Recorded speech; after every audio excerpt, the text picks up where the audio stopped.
He was on the floor. Not in position, not set, not ready. On the floor of SoFi Stadium in Los Angeles, his massive frame sprawled across the 6-yard box, having already committed to an interception that had not gone the way he planned. Maxim de Kuiper was 4 yards out. The ball had come off a deflection. The goal gaped. Belgium had 23 shots that afternoon. And this moment, this angle, this goalkeeper stranded on the grass while a fullback swung his boot, was the best of all of them. De Kuiper connected perfectly. And Alireza Beiranvand, from the floor from an impossible position, with no right to reach the ball from where his body was, somehow extended his left arm. Not a dive, not a save in the conventional sense. A refusal. A physical act of will that contradicted what the laws of geometry suggested was possible for a human body lying on grass 4 yards from the target. The ball was deflected. Romelu Lukaku, standing behind the play, watched it happen with his mouth open and his head in his hands. Because Lukaku, who has scored against the best goalkeepers in the world for 20 years, understood immediately what he had just witnessed. This goalkeeper was not going to be beaten today. It simply wasn't going to happen. That save, in the 59th minute of Iran against Belgium at the 2026 World Cup, is the moment the football world stopped thinking of Alireza Beiranvand as Iran's goalkeeper and started thinking of him as something else, something harder to categorize. A man who had arrived at the tournament from a hotel in Tijuana, who had crossed an international border on matchday morning, whose team's national anthem had been booed before kickoff, who had absorbed a brutal knee to the chest from Lukaku in the 3rd minute that put him on the ground for several minutes, who had gotten back up, and who had then proceeded to produce one of the great individual goalkeeping performances in World Cup history. Football social media named him the Octopus by the end of the match. Not after any single save, but after the accumulation of them. 7 stops in total, each one from a different angle, a different moment, a different impossible position. The arms that appeared to reach places no arms should reach. The body that seemed to multiply itself across the goal line, filling space that had no right to be filled by the time the ball arrived. The Octopus. 8 limbs, every direction covered. But to understand why that save landed the way it did, why it traveled across every football platform on earth within the hour, why Thibaut Courtois exchanged shirts with him afterward and told reporters it was the World Cup of goalkeepers, why Iran's coach called him one of the greatest goalkeepers in the history of Iranian football, you have to understand where Alireza Beiranvand came from. And where he came from is a long way from SoFi Stadium. He was born on September 21st, 1992, in Sarabiyas, a small village in the Loristan province of western Iran, home to a nomadic Kurdish family of the Lak tribe. Not a suburb, not a small city, a village, in the mountains, with the kind of poverty that defines the shape of everything that follows. His father was a shepherd.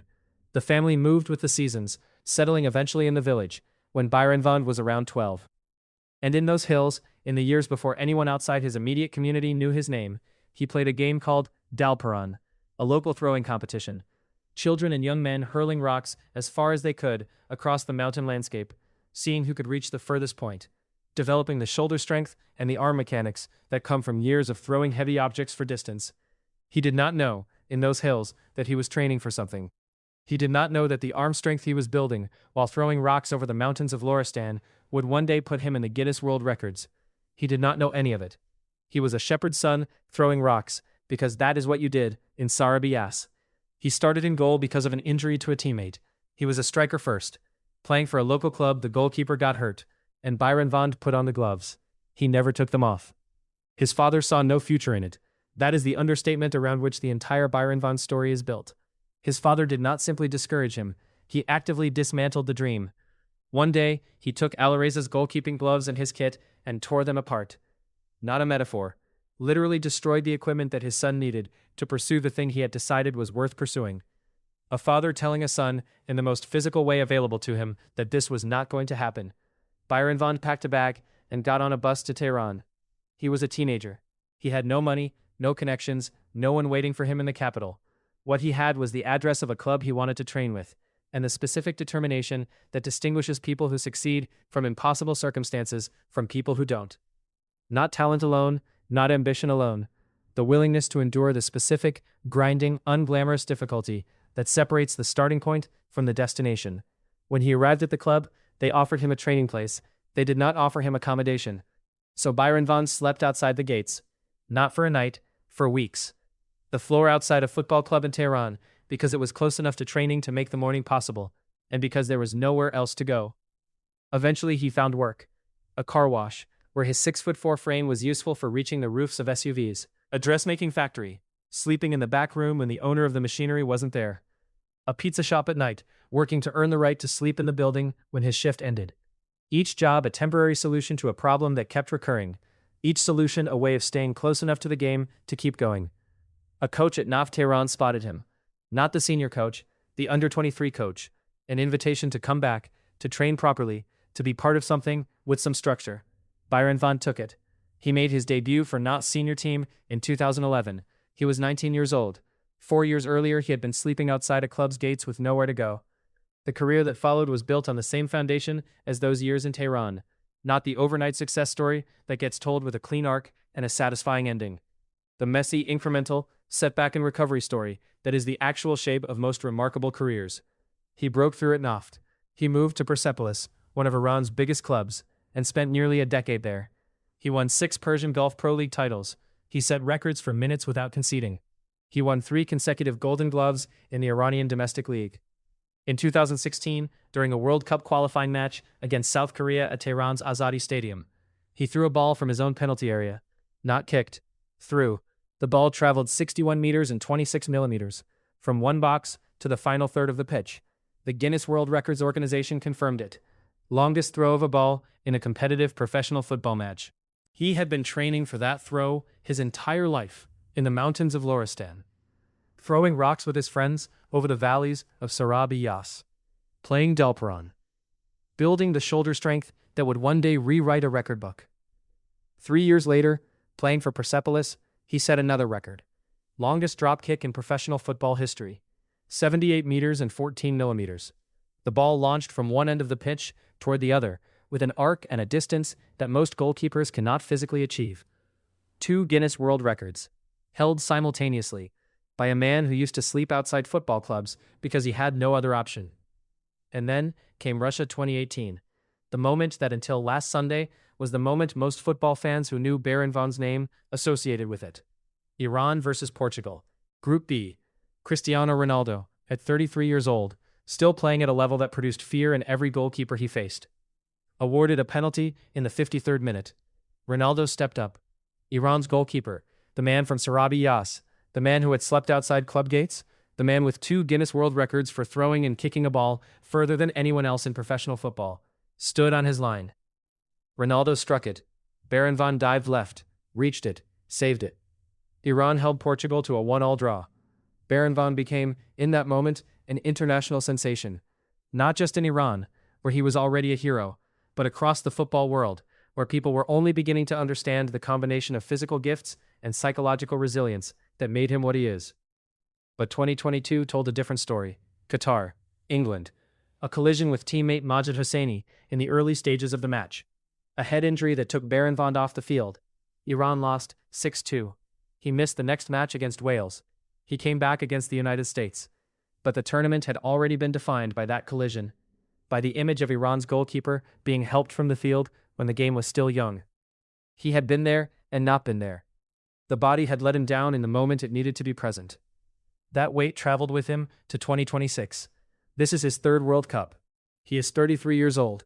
His team is operating from a hotel in Tijuana and crossing the border on matchday morning. His coaching staff had members absent because of visa denials. His national anthem was booed before kickoff by members of his own diaspora. And in the 3rd minute of the Belgium match, before he had made a single save, Romelu Lukaku's knee connected with his chest and neck. He went down. Medical staff attended to him on the pitch. Players from both teams stood around him. The crowd went quiet, in the way crowds go quiet, when they are not sure what is happening and are not sure they want to know. It felt to everyone who had watched Qatar 2022 exactly like that. Like another tournament beginning to slip away in the first minutes of the first meaningful test. Salman Gatto stood nearby. He said afterward what he had been thinking in those moments. It wasn't good for us, but he's a strong guy. I knew he was going to go up. He went up. 3 minutes of treatment, then Beiranvand back on his feet, back on his line, back to the communication and concentration that has defined his career. The collision had not removed him. It had, if anything, locked him into something. The particular focus that arrives when the body has already been tested and has not been broken. Belgium, who had controlled the opening 20 minutes with the confidence of a team expecting to dominate, began to find that the goalkeeper in front of them was different from the one who had been on the floor 3 minutes into the match. In the 22nd minute, Yuri Tielemans, Belgium's captain, struck a powerful effort from outside the area. Not a speculative shot, a genuine goal-scoring attempt from a player who scores goals at the highest level. Beiranvand moved to his right and parried it cleanly, redirecting the ball away from any rebound danger.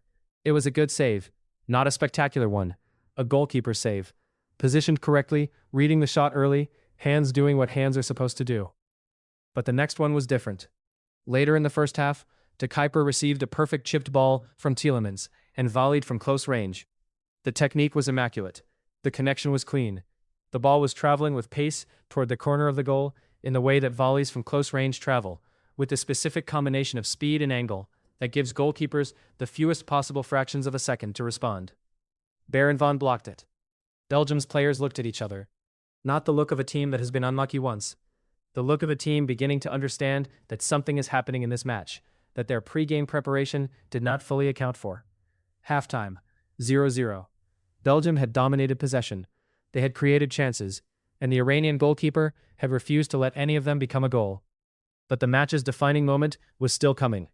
In the 59th minute, Kevin De Bruyne, still capable of the moments of genius that have defined his career, even in the latter stages of it, killed a through ball from Leandro Trossard with a touch of extraordinary control. Dead at the byline. He turned, he saw De Kuyper arriving. He squared it into the 6-yard box.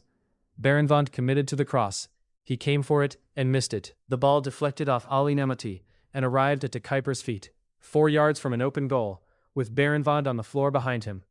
De Kuyper swung. From the floor, having missed his own interception, having no logical means of reaching what was about to happen, Beiranvand found his left arm, extended it, reached across the turf, and stopped the ball. Lukaku, standing immediately behind the play, put his hands on his head. In that gesture, the involuntary, uncontrolled response of a man who has just watched the impossible happen in front of him, was the purest possible expression of what Beiranvand had just done. The clip was everywhere within minutes, not just football clips, sports clips, general interest clips, the kind of save that crosses the boundary between sporting achievement and human spectacle, that makes people who do not watch football send it to people they know, because the question of how a body on the floor reaches a ball that it has no right to reach is interesting, regardless of your relationship with the game. The Octopus, posted first as far as anyone can establish, by a user on X, who said simply that this goalkeeper had 8 arms and it wasn't fair. The nickname spread faster than the clip itself, because it captured something the clip showed but didn't name, the sense that Beiranvand's saves were not coming from the expected places. Not from the position goalkeepers are trained to take, from wherever the ball happened to be, as if an additional limb had materialized to cover the gap. 7 saves in total by the end of the match. Man of the match, voted by the fans as the superior player of the game in FIFA's own official polling. Iran's second point from 2 matches. Belgium left shaking their heads over 23 shots and no goals. Thibaut Courtois, who had also produced a superb performance in the same match, 2 extraordinary saves of his own that kept Belgium from conceding what would have been a deserved Iran goal, sought out Beiranvand's shirt after the final whistle. The 2 goalkeepers exchanged jerseys, not as a formality, as a mutual recognition between peers who had just spent 90 minutes in the same professional conversation, and that both contributed something genuine to it. Courtois told reporters what he thought. He defended well, he got behind the ball, he proved it again. And then he said the sentence that told you how the day had felt from inside it. Sometimes they feel invincible. Invincible, from Thibaut Courtois, about the Iranian goalkeeper who had arrived from a hotel in Tijuana and gone back there the same night. Galinoui did not reach for metaphor in his press conference. He said what he had seen. Beiranvand is one of our greatest goalkeepers in the history of Iranian football. He is extremely experienced, intelligent, he had one of his best days, he had the right concentration, and he gave us one very valuable point.